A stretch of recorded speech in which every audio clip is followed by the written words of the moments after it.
اعوذ باللہ من الشیطان الرجیم بسم اللہ الرحمن الرحیم۔ ناظرین محترم السلام علیکم ورحمۃ اللہ وبرکاتہ۔ میں ہوں آپ کا میزبان محمد رئیس احمد اور پیش کیا جا رہا ہے تلاوت قرآن کریم، ترجمہ اور تفسیر پر مشتمل پروگرام پیغام قرآن۔ الحمدللہ آج 19ویں پارے کا چوتھا ربع تلاوت کیا جائے گا، ترجمہ پیش کیا جائے گا اور تفسیر پیش کی جائے گی۔ اس طور پر آج انشاءاللہ 19واں پارہ اپنے اختتام کو پہنچے گا، تکمیل کو پہنچے گا۔ تلاوت قرآن کریم کے لیے تشریف فرما ہے ممتاز و معروف قاری جناب قاری نعمان نعیمی۔ السلام علیکم ورحمۃ اللہ وبرکاتہ۔ وعلیکم السلام ورحمۃ اللہ وبرکاتہ۔ اور ناظرین محترم، ان آیات بینات کی تفسیر کے لیے تشریف فرما ہے علامہ مفتی محمد اسماعیل نورانی صاحب۔ السلام علیکم ورحمۃ اللہ وبرکاتہ۔ وعلیکم السلام ورحمۃ اللہ وبرکاتہ۔ آئیے ناظرین، سعادت کے اس سفر پر گامزن ہوتے ہیں۔ تلاوت قرآن کریم فرما رہے ہیں قاری نعمان نعیمی۔ اعوذ باللہ من الشیطان الرجیم، بسم اللہ الرحمن الرحیم۔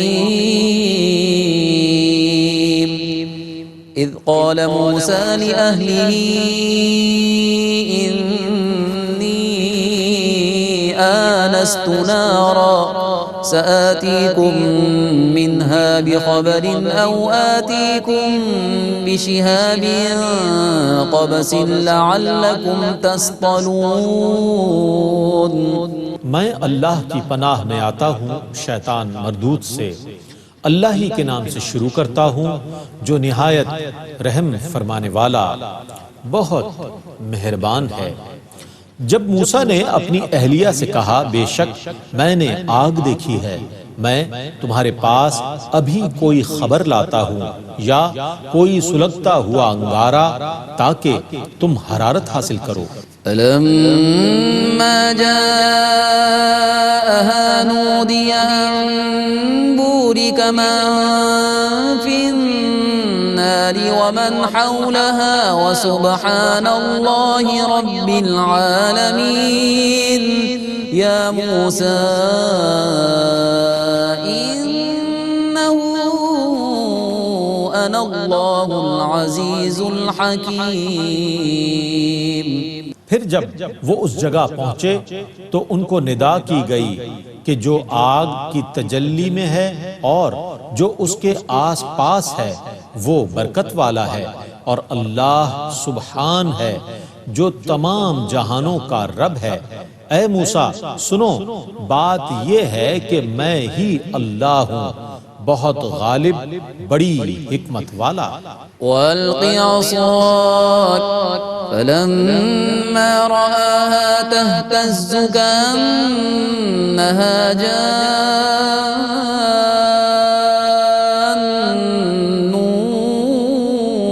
وَلَّىٰ مُدْبِرًا وَلَمْ يُعَقِّبْ۔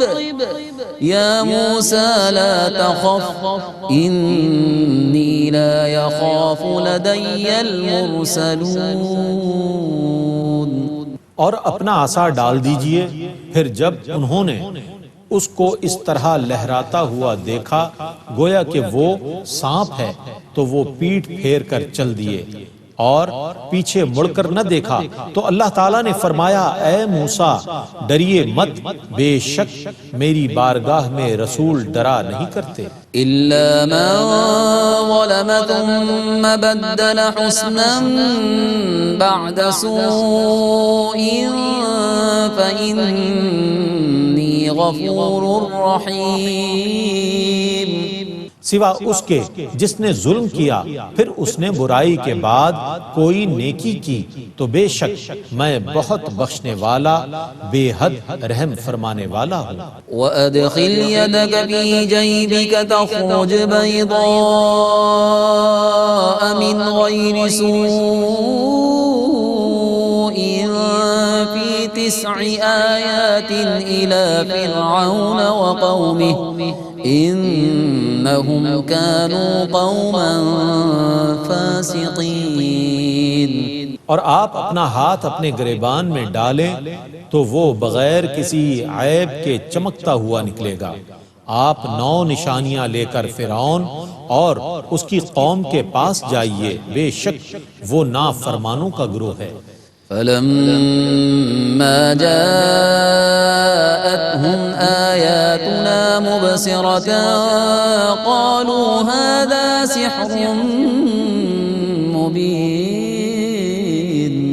سو جب ان کے پاس ہماری بصیرت افروز نشانیاں آ گئیں تو انہوں نے کہا یہ تو کھلا ہوا جادو ہے. وجحدوا بها واستيقنتها أنفسهم ظلما وعلوا فانظر كيف كان عاقبة المفسدين. انہوں نے ظلم اور تکبر کی وجہ سے ان نشانیوں کا انکار کر دیا، حالانکہ ان کے دل ان نشانیوں کی صداقت کا اعتراف کر چکے تھے. پس دیکھیے ان فتنہ پرور لوگوں کا کیسا انجام ہوا. وَلَقَدْ آتَيْنَا دَاوُودَ وَسُلَيْمَانَ عِلْمًا وَقَالَ الْحَمْدُ لِلَّهِ الَّذِي فَضَّلَنَا عَلَى كَثِيرٍ مِّنْ عِبَادِهِ الْمُؤْمِنِينَ. اور بے شک ہم نے داؤد اور سلیمان کو عظیم علم عطا کیا تھا، اور ان دونوں نے کہا تمام تعریفیں اللہ کے لیے ہیں جس نے ہم کو اپنے بہت سے ایمان والے بندوں پر فضیلت عطا فرمائی ہے. وَوَرِثَ سُلَيْمَانُ دَاوُودَ وَقَالَ يَا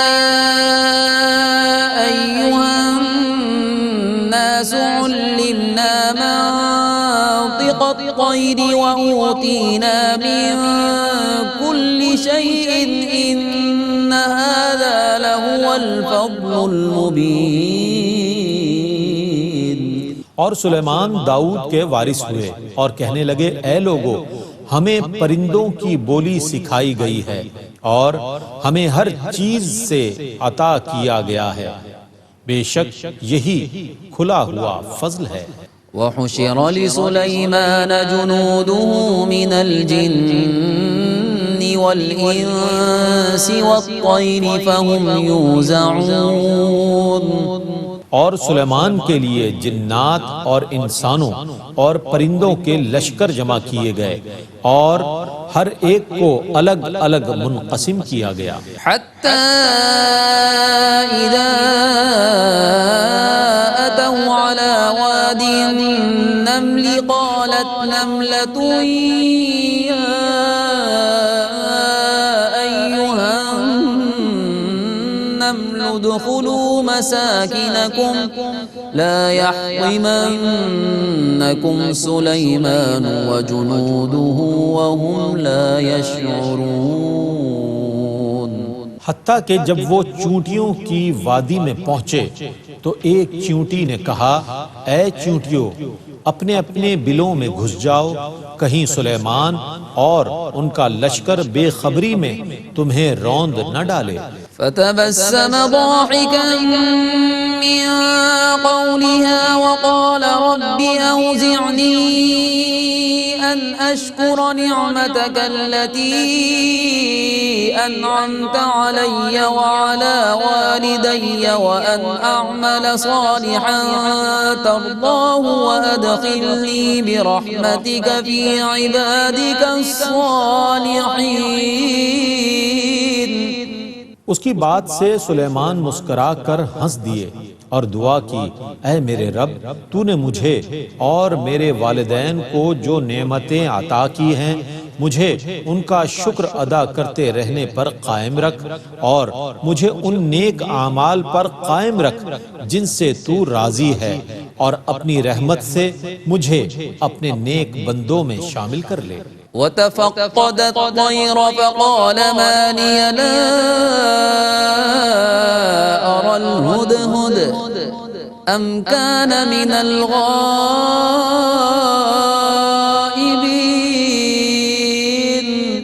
اور انہوں نے پرندوں کی تفتیش کی تو کہا کیا وجہ ہے کہ میں ہدہد کو نہیں دیکھ رہا، یا وہ غیر حاضروں میں سے ہے. لأعذبنه عذابا شديدا أو لأذبحنه أو ليأتيني بسلطان مبين. میں اس کو ضرور سخت سزا دوں گا یا اس کو ضرور ذبح کر دوں گا، ورنہ وہ مجھ سے اس کی صاف صاف وجہ بیان کرے۔ فمكث غير بعيد فقال أحطت بما لم تحط به وجئتك من سبأ بنبأ يقين۔ وہ ہدہد کچھ دیر بعد آ کر بولا، میں نے اس جگہ کا احاطہ کر لیا ہے جس کا آپ نے احاطہ نہیں کیا، میں آپ کے پاس ملک سبا کی ایک یقینی خبر لایا ہوں۔ إني وجدت امرأة تملكهم وأوتيت من كل شيء ولها عرش عظيم۔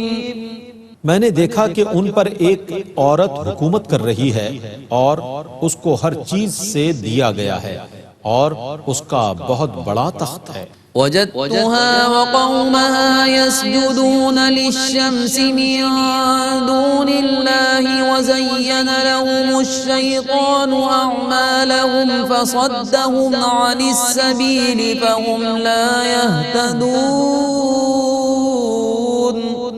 میں نے اس کو اور اس کی قوم کو دیکھا کہ وہ اللہ کو چھوڑ کر سورج کو سجدہ کرتے ہیں، اور شیطان نے ان کے لیے ان کے ان کاموں کو خوشنما بنا دیا ہے، سو ان کو اللہ کے راستے سے روک دیا ہے، پس وہ ہدایت نہیں پائیں گے۔ ألا يسجدوا لله الذي يخرج الخبأ في السماوات والأرض ويعلم ما تخفون وما تعلنون الله لا إله إلا هو رب العرش العظيم۔ یہ لوگ اللہ کو سجدہ کیوں نہیں کرتے جو آسمانوں اور زمینوں کی چیزوں کو باہر لاتا ہے، اور وہ ان تمام چیزوں کو جانتا ہے جن کو تم چھپاتے ہو اور جن کو تم ظاہر کرتے ہو۔ اللہ کے سوا کوئی عبادت کا مستحق نہیں ہے، وہی عرش عظیم کا مالک ہے۔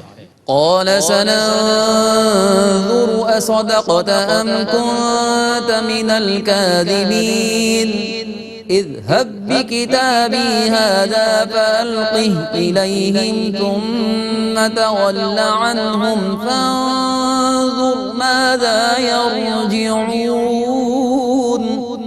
سلیمان نے کہا، ہم دیکھتے ہیں کہ تم نے سچ کہا ہے یا تم جھوٹوں میں سے ہو، میرا یہ مکتوب لے جاؤ اور اسے ان کے پاس ڈال دو، پھر ان سے پشت پھیر لو اور دیکھو کہ وہ کیا جواب دیتے ہیں۔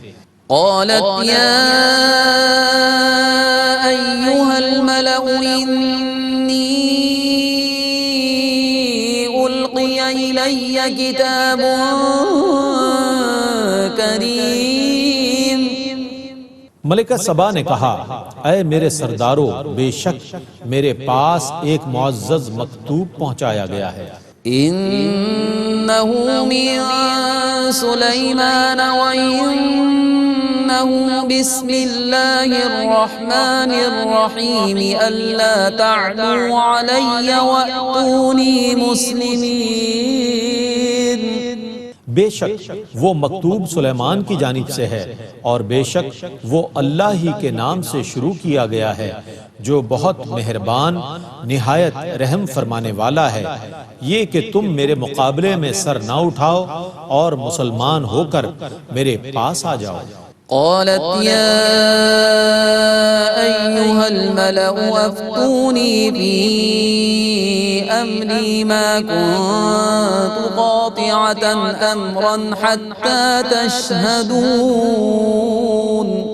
ملکہ بلقیس نے کہا، اے سردارو، میرے اس معاملے میں مجھے مشورہ دو، میں اس وقت تک کوئی قطعی فیصلہ نہیں کر سکتی جب تک کہ تم مشورے کے ساتھ حاضر نہ ہو۔ قالوا نحن أولو قوة وأولو بأس شديد والأمر إليك فانظري ماذا تأمرين۔ انہوں نے کہا ہم بہت طاقت والے اور سخت جنگجو ہیں اور فیصلہ کرنے کا آپ کو اختیار ہے، آپ سوچ کر بتائیے آپ کیا حکم دیتی ہیں؟ قالت إن الملوك إذا دخلوا قرية أفسدوها وجعلوا أعزة أهلها أذلة وكذلك يفعلون۔ اس نے کہا بادشاہ جب کسی شہر میں داخل ہوتے ہیں تو اس کو اجاڑ دیتے ہیں اور اس کے معززین کو رسوا کر دیتے ہیں، اور وہ بھی ایسا ہی کریں گے۔ وَإِنِّي مُرْسِلَةٌ إِلَيْهِمْ بِهَدِيَّةٍ فَنَاظِرَةٌ بِمَ يَرْجِعُ الْمُرْسَلُونَ۔ اور بے شک میں ان کی طرف ایک ہدیہ بھیجنے والی ہوں، پھر دیکھوں گی کہ سفیر کیا جواب لاتے ہیں۔ فَلَمَّا جَاءَ سُلَيْمَانَ قَالَ أَتُمِدُّونَنِ بِمَالٍ فَمَا آتَانِيَ اللَّهُ خَيْرٌ مِّمَّا آتَاكُمْ بَلْ أَنتُمْ بِهَدِيَّتِكُمْ تَفْرَحُونَ۔ پھر جب وہ سفیر ہدیہ لے کر سلیمان کے پاس پہنچا تو انہوں نے کہا کیا تم مال کے ساتھ میری مدد کر رہے ہو؟ سو اللہ نے جو کچھ مجھے دیا ہے وہ اس سے بہتر ہے جو اس نے تمہیں دیا ہے، بلکہ اپنے ہدیے پر تم ہی خوش ہوتے رہو۔ ارجع إليهم فلنأتينهم بجنود لا قبل لهم بها ولنخرجنهم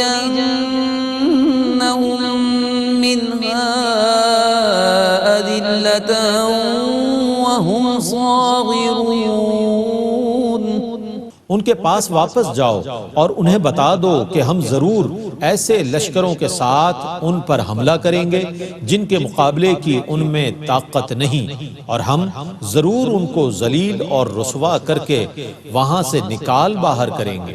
قال يا أيها الملأ أيكم يأتيني بعرشها قبل أن يأتوني مسلمين۔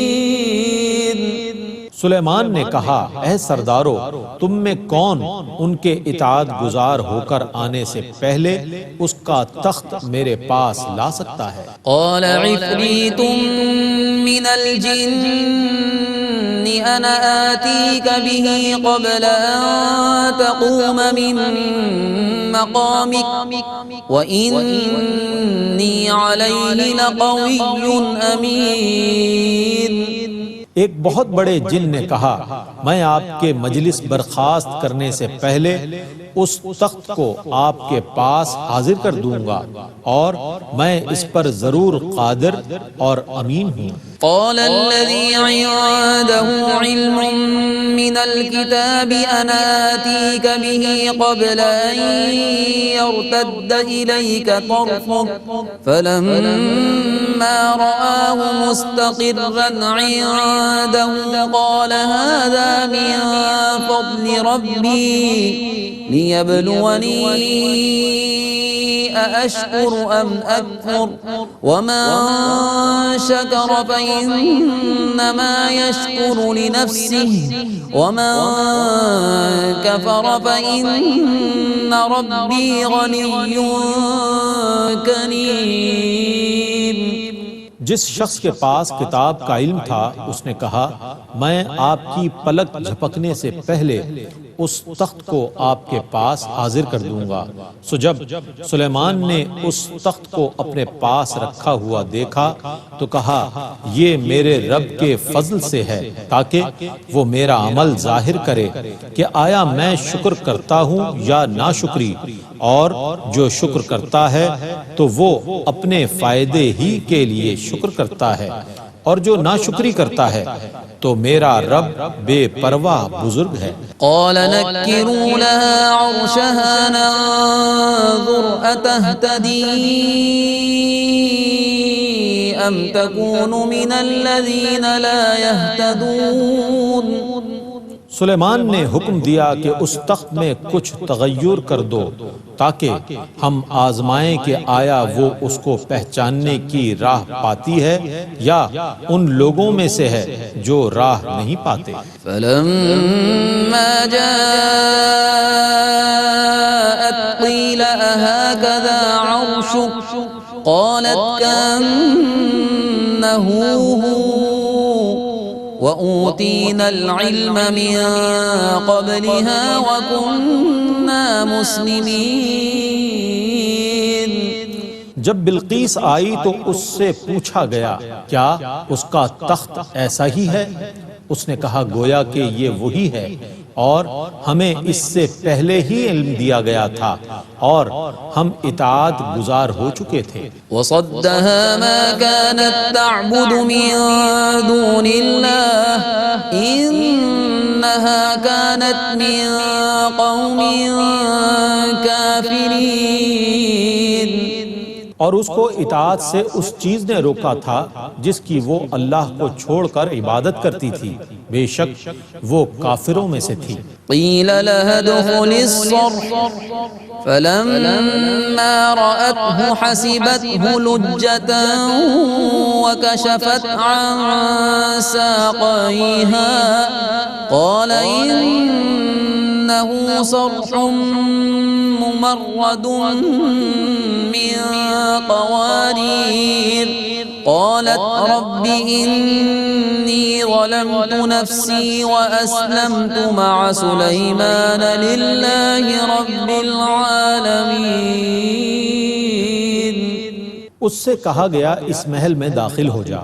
سو جب اس نے اس شیشے کے فرش کو دیکھا تو اس نے اس کو گہرا پانی گمان کیا اور اپنی دونوں پنڈلیوں سے کپڑا اونچا کر لیا۔ سلیمان نے کہا بے شک یہ شیشے سے بنا ہوا چکنا محل ہے۔ بلقیس نے کہا اے میرے رب، میں نے اپنی جان پر ظلم کیا، میں سلیمان کے ساتھ اللہ پر ایمان لے آئی جو رب العالمین ہے۔ وَلَقَدْ أَرْسَلْنَا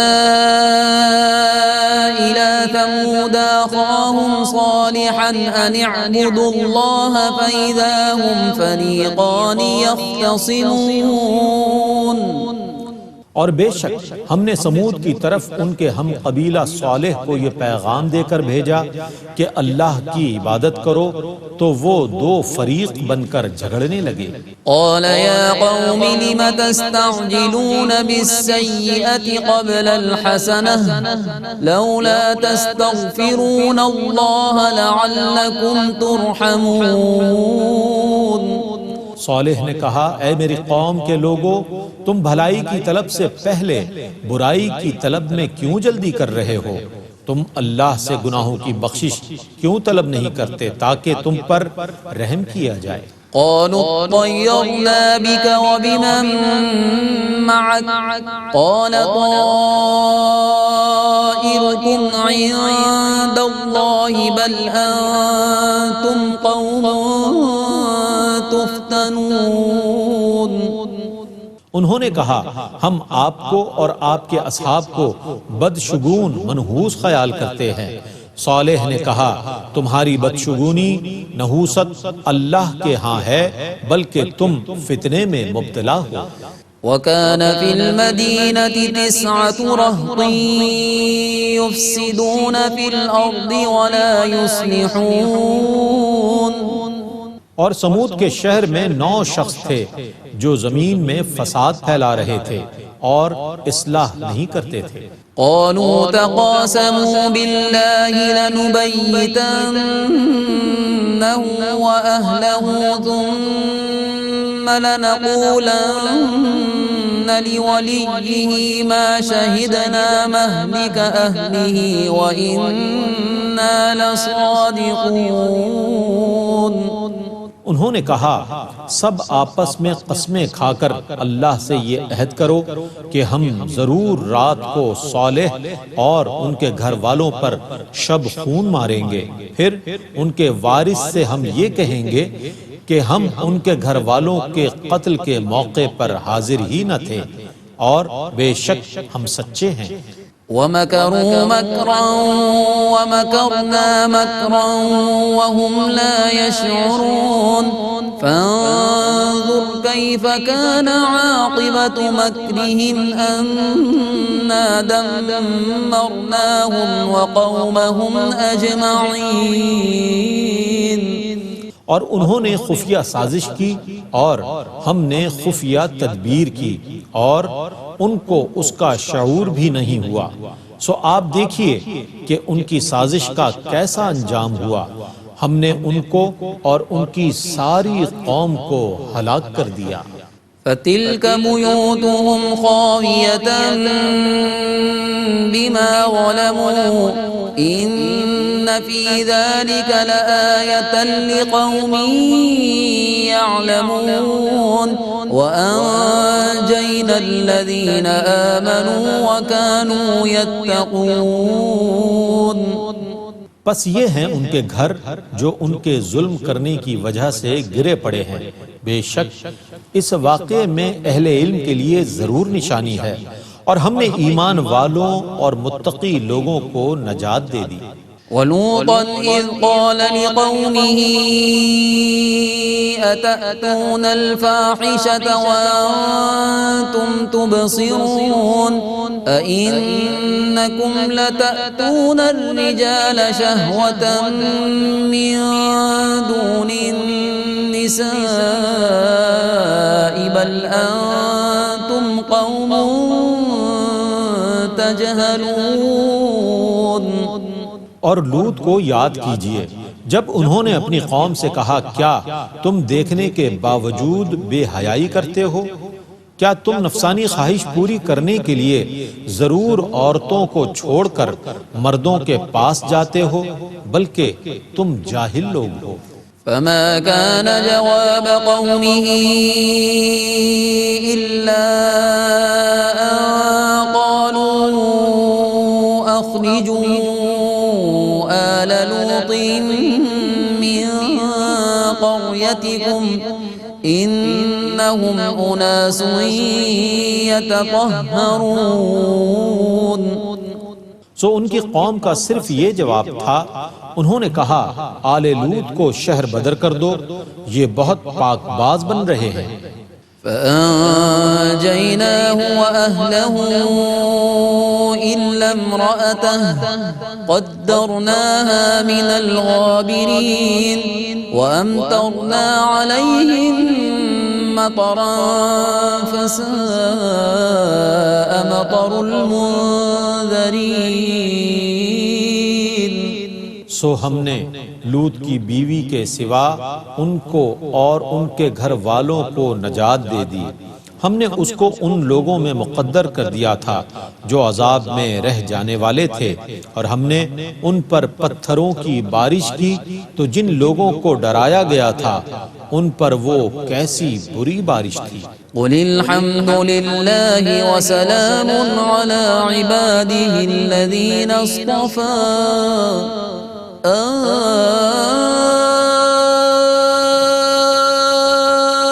الله خير أما يشركون۔ آپ کہیے کہ سب تعریفیں اللہ ہی کے لیے ہیں، اور اس کے برگزیدہ بندوں پر سلام ہو۔ کیا اللہ اچھا ہے یا وہ بت جن کو وہ اللہ کا شریک قرار دیتے ہیں؟ الحمدللہ تلاوت اور ترجمہ پیش کیا گیا۔ آئیے ان آیات بینات کی تفسیر کے لیے، تفہیم کے لیے بڑھتے ہیں علامہ مفتی محمد اسماعیل نورانی صاحب کی خدمت میں۔ بسم اللہ۔ بسم اللہ الرحمن الرحیم، الحمدللہ رب العالمین، والصلاة والسلام علی اشرف الانبیاء وسید المرسلین۔ معزز ناظرین، الحمدللہ آج کی اس نشست میں 19ویں پارے کے آخری ربع کی تلاوت کی گئی ہے، اور آج کی اس تلاوت میں سورۃ النمل کی آیات تلاوت کرنے اور تلاوت کو ہم نے سماعت کرنے کا شرف حاصل کیا ہے۔ لیکن ناظرین، گزشتہ کل کے تلاوت میں سورۃ الشعراء کی جو تلاوت کی گئی تھی اور اس کی جو ہم نے تفسیر بیان کی تھی، اس میں سورۃ الشعراء کی اختتامی آیات کی کچھ تفسیر باقی تھی، تو اس کے ساتھ ساتھ انشاءاللہ آج ہم سورۃ النمل کی آیات کے متعلق کچھ باتیں آپ کی خدمت میں بیان کریں گے۔ سورۃ الشعراء کی اختتامی آیات کا جب ہم مطالعہ کرتے ہیں تو ان میں ہمیں اللہ رب العالمین کی جانب سے نبی کریم صلی اللہ علیہ وسلم کے لیے کچھ وہ احکام اور اوصاف نظر آتے ہیں کہ جو یقیناً ہمارے لیے بہت زیادہ قابل غور ہیں۔ آیت نمبر 214 میں اللہ رب العالمین نے ارشاد فرمایا کہ وَأَنذِرْ عَشِيرَتَكَ الْأَقْرَبِينَ، اے محبوب صلی اللہ علیہ وسلم آپ ڈرائیے اپنے قریبی رشتہ داروں کو، یعنی کہ اللہ کا پیغام سنائیے۔ اور علماء نے لکھا ہے کہ جب یہ، اور احادیث میں ہے کہ جب یہ آیت مبارکہ نازل ہوئی تو سرکار دو عالم صلی اللہ علیہ وسلم صفا کی پہاڑی پر جلوہ فروز ہوئے اور آپ نے مختلف قبائل کو بلند آواز سے پکار کر انہیں بلایا۔ جب سب لوگ جمع ہو گئے تو پھر آپ صلی اللہ علیہ وسلم نے ارشاد فرمایا کہ بتاؤ کہ اگر میں تمہیں یہ کہوں کہ اس وادی میں سواروں کا ایک دستہ ہے جو تم پر شب خون مارنا چاہتا ہے تو کیا تم میری بات مانو گے؟ سب نے جواب دیا کہ ضرور مانیں گے، کیونکہ آج تک ہم نے آپ کو غلط بیانی کرتے ہوئے نہیں سنا۔ حضور علیہ السلام نے فرمایا سنو فَإِنِّي نَذِيرٌ لَكُمْ بَيْنَ يَدَيْ عَذَابٍ شَدِيدٍ، کہ میں تمہیں ایک عذاب شدید کے آنے سے پہلے متنبہ کر رہا ہوں کہ کفر و شرک سے باز آ جاؤ، اللہ تعالیٰ کو وحدہ لا شریک مان لو ورنہ تمہیں برباد کر دیا جائے گا۔ لیکن یہی وہ موقع تھا کہ جب ابو لہب نے گستاخی کی اور حضور علیہ السلام کی طرف اشارہ کر کے اس نے کہا کہ معاذ اللہ، یہ کہا کہ اس نے آپ کے لیے ہلاکت ہو، کہ آپ نے اس لیے ہمیں جمع کیا تھا۔ اس کے جواب میں اللہ نے فرمایا تبت یدا ابی لہب و تب، ابو لہب برباد ہو جائے، اس کے ہاتھ ٹوٹ جائیں، اور وہ برباد ہو چکا۔ اور بعد میں واقعات نے ثابت کیا کہ کس طرح سے ابو لہب نے عبرتناک طریقے سے موت پائی ہے۔ تو سرکار دو عالم صلی اللہ علیہ وسلم کو ایک خاص حکم دیا گیا ہے تبلیغ کا۔ اس کے بعد پھر اہل ایمان پر شفقت کا حکم فرمایا وَخْفِضْ جَنَاحَكَ لِمَنِ اتَّبَعَكَ مِنَ الْمُؤْمِنِينَ، اہل ایمان پر اپنے پروں کو جھکا دیجئے۔ یہ گویا کہ رحمت للعالمینی اور آپ صلی اللہ علیہ وسلم کی شفقت کی طرف اشارہ ہے۔ اور یہاں تک فرمایا کہ فَإِنْ عَصَوْكَ، اس میں ہم یہ اندازہ کر سکتے ہیں کہ حضور علیہ السلام کی اتباع کرنا کتنا مفید عمل ہے، کہ باقاعدہ حضور کی خاص توجہ حاصل ہوتی ہے۔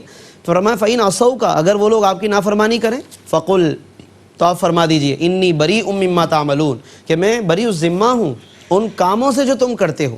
یہاں پر ناظرین ایک بہت اہم نقطہ جو کہ علماء نے علامہ آلوسی کے حوالے سے بیان کیا، روح المعانی کے حوالے سے بیان کیا کہ حضور علیہ السلام سے جو الفاظ کہلوائے جا رہے ہیں وہ یہ کہ میں تمہارے اعمال سے بریء الذمہ ہوں۔ یہ نہیں فرمایا کہ بریء منکم، میں تم سے بریء الذمہ ہوں، کیونکہ اگر امت سے ہی بریء الذمہ ہو جائیں گے تو پھر شفاعت کون کرے گا؟ یہ بہت اہم بات ہے کہ حضور شافع ہیں، شافع محشر ہیں، شافع آسیہ ہیں، تو اللہ تبارک و تعالیٰ نے یہ انداز آپ کو عطا کیا کہ آپ بریء الذمہ ہونے کی بات کریں، مگر امت سے نہیں، قوم سے نہیں، مما تعملون، ان کے عمل سے۔ اور پھر اس کے بعد مزید اللہ نے آپ کا مقام بتایا کہ وتوکل علی العزیز الرحیم، آپ بھروسہ کیجئے اس ذات پر کہ جو بہت غالب ہے، بہت مہربان ہے، الذی یراک حین تقوم، وہ کہ جو دیکھتا ہے آپ کو جب آپ قیام فرماتے ہیں۔ یہاں پر گویا اشارہ ہے کہ جب آپ صلی اللہ علیہ وسلم قیام کرتے ہیں تو خود اللہ آپ کو دیکھتا ہے، اور یہ اللہ کی طرف سے شفقت و عنایت کا اظہار ہے۔ وَتَقَلُّبَكَ فِي السَّاجِدِينَ، اور وہ اس وقت بھی دیکھتا ہے کہ جب آپ سجدوں میں ہوتے ہیں۔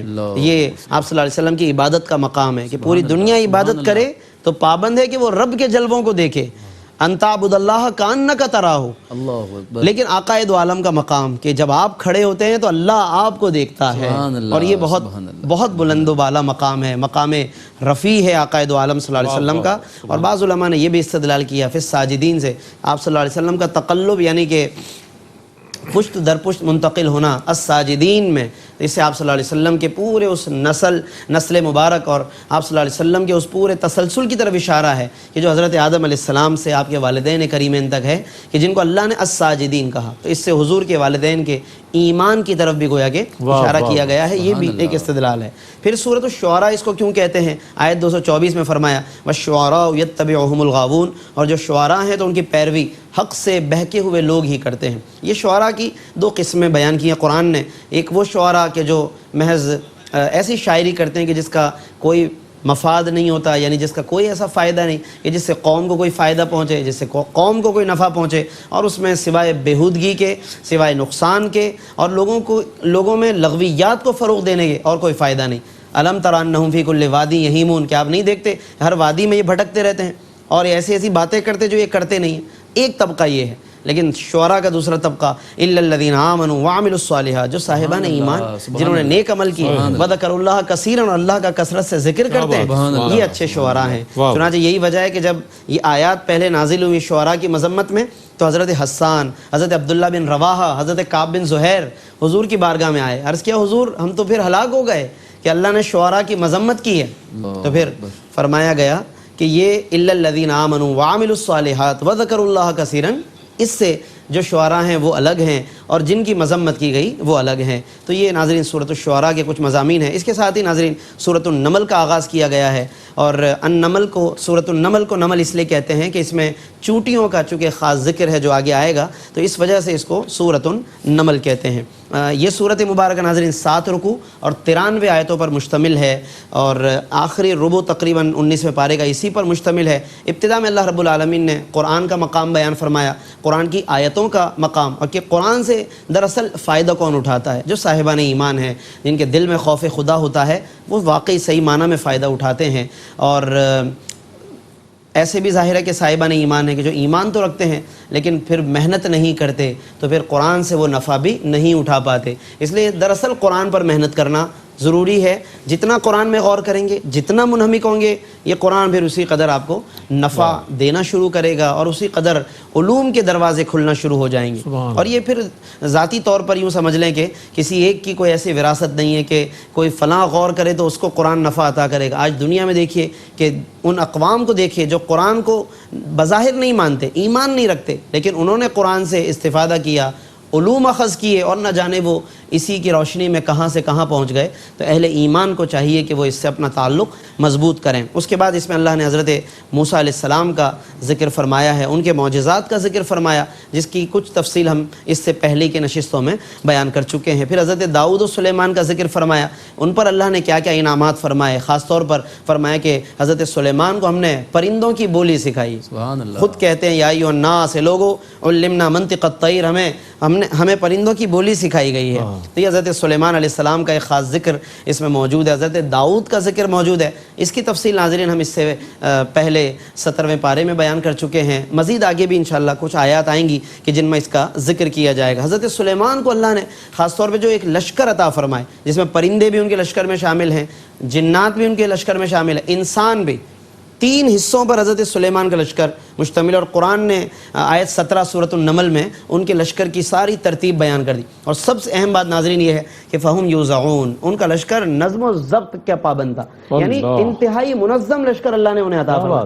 پرندے بھی منظم ہیں، انسان بھی نظم و ضبط کے ساتھ ہے، اور جنات بھی، سب کو ایک نظم و ضبط سے لے کر چلتے تھے. ایک مرتبہ جب وہ جا رہے تھے تو آگے کچھ فاصلے پر چونٹیوں کا کوئی لشکر تھا، چونٹیوں کی کوئی آبادی تھی. تو وہ ایک بڑا دلچسپ ایک واقعہ پیش آیا کہ ان چونٹیوں میں ایک سردار چونٹی تھی. اس نے تمام چونٹیوں سے کہا یا ایھا النمل ادخلوا مساکنکم، یہ آیت 18 ہے سورۃ النمل کی. اے چونٹیوں اپنے اپنے بلوں میں داخل ہو جاؤ. لا یحطمنکم سلیمان وجنودہ، کہ کہیں ان کا لشکر یعنی سلیمان اور ان کا لشکر تمہیں کچل نہ دے. وہم لا یشعرون، اور انہیں اس بات کی طرف توجہ نہ ہو. یہاں پر علم کی نفی نہیں ہے بلکہ ایک توجہ کی نفی ہے. بے دھیانی میں جیسے کوئی گزر جاتا ہے تو اس طرح نہ ہو. ایک چونٹی کو یعنی یہ ادراک ہے کہ سلیمان علیہ السلام اور ان کا لشکر آ رہا ہے. تو جب ایک چونٹی کو ادراک ہے کہ جو آنے والا ہے وہ کون ہے، تو سوچئے کہ پھر اس کا علم کتنا ہوگا کہ جو آ رہا ہے، یعنی حضرت سلیمان کا علم کتنا ہوگا. چونٹی کو جب اتنا ادراک ہے. اور حضرت سلیمان علیہ السلام کا علم، اس کا اندازہ اگلی آیت سے کر لیجئے، آیت 19 فتبسم ضاحکا من قولها. سلیمان مسکرا دیے، ہنستے ہوئے مسکرا دیے چونٹی کی بات سن کر. تو حضرت سلیمان علیہ السلام کی زندگی میں جو کچھ دلچسپ واقعات آئے ہیں، اللہ نے اس کی طرف بھی اشارہ فرما دیا، اور اس پر وہ اللہ کا شکر بھی ادا کرتے ہیں، اور اللہ تبارک و تعالیٰ کا ذکر کرتے ہیں اپنی سلطنت پر کہ اللہ نے مجھے کیسی یہ سلطنت عطا فرمائی ہے. اور پھر ہدہد کا بھی پھر ایک ذکر ہے کہ وہ حضرت سلیمان کے لیے مختلف جگہوں سے خبریں لے کر آیا کرتا تھا. ہدہد پرندہ، یعنی پرندوں کی باقاعدہ ذمہ داریاں تھیں، ڈیوٹیاں تھیں. ہدہد ایک پرندہ ہے، وہ اس صف میں نظر نہیں آ رہا. حضرت سلیمان جب ایک نظر ڈالتے ہیں تو ہدہد غائب ہے. حضرت سلیمان علیہ السلام انتظار فرماتے ہیں، پھر وہ ایک خبر لے کر آتا ہے. اور وہ خبر کہاں سے لے کر آتا ہے؟ یمن سے، یمن کے ایک علاقے سبا سے خبر لے کر آتا ہے بیت المقدس کی طرف. حضرت سلیمان بیت المقدس میں ہے اور وہ سبا سے تقریباً 1500 میل کا فاصلہ ہے. وہاں سے خبر لے کر آتا ہے کہ وہاں پر ایک عورت ہے جو ان کی بادشاہ ہے. ملکہ بلقیس کی طرف اشارہ ہے کہ جو وہاں پر سلطنت کر رہی ہے اس قوم پر، اور میں وہاں سے خبر لے کر آیا ہوں. وہ لوگ سورج کے پجاری تھے، یعنی کہ سبا کے رہنے والے اہل سبا سورج کی عبادت کرنے والے تھے. تو ہدہد نے پوری بات آ کر بتا دی کہ وہ لوگ اس طرح سے میں نے دیکھا کہ سورج کے پجاری ہیں، اور یہ تمام باتیں اس نے بیان کی. حضرت سلیمان علیہ السلام نے کہا کہ میں خط دے رہا ہوں یہ وہاں پر جا کر یہ خط پہنچا دو، اور اس خط میں یہی تھا کہ ایمان کے ساتھ ہمارے پاس آ جاؤ ورنہ پھر ہم تمہاری طرف پیش قدمی کریں گے۔ یعنی کہ حضرت سلیمان چاہتے تھے کہ اس قوم کو، اس علاقے کو فتح کیا جائے، ان کو ایمان سے مشرف کیا جائے، ایمان کی دولت سے انہیں مشرف کیا جائے۔ چنانچہ ہدہد کے ذریعے سے حضرت سلیمان نے خط پہنچایا، اور روایتوں میں آتا ہے کہ وہ خط جو ہے اس نے وہاں پہ وہ پھڑپھڑانے لگا، بلقیس نے اوپر کی طرف دیکھا تو وہ خط اس نے ڈال دیا، تو بلقیس تک وہ خط پہنچ گیا۔ ملکہ بلقیس ایک دم چونک گئی کہ یہ کیا خط آیا ہے جس میں لکھا ہے انہ من سلیمان و انہ بسم اللہ الرحمن الرحیم، کہ سلیمان کی طرف سے یہ خط ہے اور اللہ کے نام سے شروع کے جو بہت مہربان نہایت رحم والا ہے، اللہ تعالوا علیہ، کہ کوئی تکبر نہ کرنا، واتونی مسلمین، اور مسلمان بن کر میرے پاس چلے آؤ۔ یہ خط پڑھ کر ملکہ بلقیس حیران رہ گئی، اور اس کے بعد اس نے اپنا ایک اجلاس بلایا اور وہاں پر سب سے اس نے مشورہ کیا کہ مجھے مشورہ دو، کیونکہ افتونی ما کنت قاطعۃ امرا حتی تشہدون، میں تو اس وقت تک کوئی فیصلہ نہیں کرتی جب تک کہ تم سب مجھے کوئی مشورہ نہ دو، تم سب موجود نہ ہو۔ اس میں گویا کہ ایک مشاورت کی طرف بھی اشارہ ہے کہ مشاورت ہونی چاہیے، مشاورت کرنی چاہیے، گو کہ یہ ان لوگوں کا ذکر ہو رہا ہے جو ایمان نہ لائے تھے، لیکن اللہ رب العالمین نے بطور خاص ان باتوں کا ذکر فرمایا ہے۔ اور اس کے بعد پھر ملکہ بلقیس نے سوچا کہ جہاں سے یہ خط آیا ہے، اب یا تو وہ نبی ہے، اللہ کا نبی ہے، یا پھر ایک بادشاہ ہے، تو اس بات کو طے کرنے کے لیے کہ جس کا خط ہے وہ ایک بادشاہ ہے یا نبی ہے، تو اس کے لیے کیا کیا جائے۔ اس نے سوچا کہ میں ایک گفٹ تیار کرتی ہوں، تحفہ بیچتی ہوں، اگر انہوں نے تحفہ قبول کر لیا تو اس کا مطلب یہ محض ایک بادشاہ ہے، اور اگر اس نے گفٹ قبول نہیں کیا اور اسی پر یہ قائم رہا کہ جو بات اس نے کہی ہے کہ اسلام لے آؤ، تو اس کا مطلب یہ اللہ کا نبی ہے۔ ملکہ بلقیس نے ایک تحفہ بھیجا، وَإِنِّي مُرْسِلَةٌ إِلَيْهِمْ بِهَدِيَّةٍ، میں ایک تحفہ بیچتی ہوں اور دیکھتی ہوں بِمَا يَرْجِعُ الْمُرْسَلُونَ کہ میرے قاصد کیا جواب لے کر آتے ہیں۔ چنانچہ جب وہ قاصد وہاں پر پہنچا اور تحفہ پیش کیا حضرت سلیمان کے سامنے، حضرت سلیمان نے منع فرما دیا اور تقریباً تنبیہ اور سرزنش کی ہے کہ کیا تم لوگ سمجھتے ہو کہ مال و دولت سے جو ہے تم ہمیں متاثر کرنا چاہتے ہو، ارجع الیہم، لے جاؤ اپنا تحفہ واپس، اور ہم آ رہے ہیں لشکر لے کر۔ یعنی یہ ساری تنبیہ حضرت سلیمان علیہ السلام نے فرمائی، تو وہاں سے ملکہ بلقیس سمجھ گئی کہ یہ خاص اشارہ ہے کہ وہ نبی ہیں، اللہ کے رسول ہیں۔ پھر اس کے بعد ایک جانب تو ملکہ بلقیس نے آنے کی تیاری کی، حضرت سلیمان چاہتے تھے کہ اس سے پہلے اس کا تخت یہاں پر پہنچا دیا جائے، 1500 میل کے فاصلے سے تخت بلقیس سے پہلے پہنچ جائے۔ حضرت سلیمان نے اپنی قوم میں خطاب کیا کہ کون ہے تم میں سے جو یہ تخت لے کر آ جائے بلقیس کا۔ چنانچہ ایک بہت بڑا جن تھا، اس نے کہا کہ میں لا سکتا ہوں آپ کی اس محفل کے برخاست ہونے سے پہلے۔ حضرت سلیمان نے کہا کہ نہیں، اس سے بھی پہلے چاہیے۔ چنانچہ آپ کی قوم میں سے ایک صاحب علم شخص کھڑا ہوا، قال الذی عنده علم من الکتاب، جس کے پاس کتاب کا علم تھا، وہ شخص کھڑا ہوا اور اس نے کہا کہ میں آپ کی پلک جھپکنے سے پہلے لا سکتا ہوں، اور بس پلک جھپکی اور تخت سامنے موجود تھا۔ یہاں پر علماء نے لکھا کہ حضرت سلیمان علیہ السلام کے اولیاء میں سے تھا یہ شخص، ان کا ولی تھا، ان کے صحابیوں میں سے تھا یہ شخص۔ تو سوچے کہ حضرت سلیمان کے اصحاب، حضرت سلیمان کے اولیاء کا یہ مقام، تو سوچے کہ امام الانبیاء حضرت محمد مصطفیٰ صلی اللہ علیہ وسلم اور آپ کے پھر اولیاء کا کیا کہنا، آپ کی امت کے اولیاء کا کیا کہنا۔ تو یہ ایسی ناظرین بہت سی باتیں ہیں کہ جو ہمیں اشارتاً سمجھنی چاہیے۔ بات واضح ہے کہ جب اللہ نے حضرت سلیمان کو یہ طاقتیں بخشیں تو حضور علیہ السلام تو سلیمان کے بھی نبی ہیں، وہ تو نبیوں کے بھی نبی ہیں۔ اللہ نے ایسی بہت سی باتیں ناظرین اس صورت کے ذریعے سمجھائی ہیں۔ پھر ملکہ بلقیس آ گئیں اور وہ ایمان کے ساتھ آئی ہیں۔ ایک روایت میں ہے کہ حضرت سلیمان کی زوجیت کا بھی پھر انہیں شرف حاصل ہوا ہے۔ اس کے علاوہ اختتام پر ناظرین حضرت صالح علیہ السلام کا، کہ اس سے پہلے ہم جو ذکر کر چکے کچھ باتوں کا پھر مزید اعادہ ہوا ہے اور کچھ نئی باتوں کی طرف بھی اشارہ فرمایا گیا ہے، قوم لوط کا بھی ذکر ہوا ہے۔ خلاصہ کلام ناظرین یہ ہے کہ ہمیں ان تمام تذکروں میں اللہ تبارک و تعالیٰ کہ ان بندوں کو سمجھنا ہے کہ جو اللہ کی خاطر جیتے ہیں اور اللہ کا قرب حاصل کرنے کے لیے کس طرح وہ محنتیں کرتے ہیں، کوششیں کرتے ہیں، اور دوسری طرف وہ لوگ بھی کہ جنہوں نے ان تمام باتوں کو نہ سمجھا اور وہ تباہی کا شکار ہو گئے۔ تو ہمیں اس روشنی میں اپنا جائزہ لینا چاہیے۔ اللہ تعالی ہم سب کا حامی و ناصر ہو، ہم سب کو فہم قرآن اور نور قرآن، نور ایمان عطا فرمائے، آمین۔ وآخر دعوانا ان الحمدللہ رب العالمین۔ جزاک اللہ مفتی صاحب، ماشاء اللہ۔ ناظرین محترم، الحمدللہ اس طور پر آج 19واں پارہ مکمل ہوا۔ اللہ تعالیٰ سے دعا ہے کہ اللہ تعالیٰ ARYQTV کی اس کوشش کو قبول منظور فرمائے۔ اس کے ساتھ ہی اپنے میزبان محمد رئیس احمد کو اجازت دیجیے۔ اللہ حافظ۔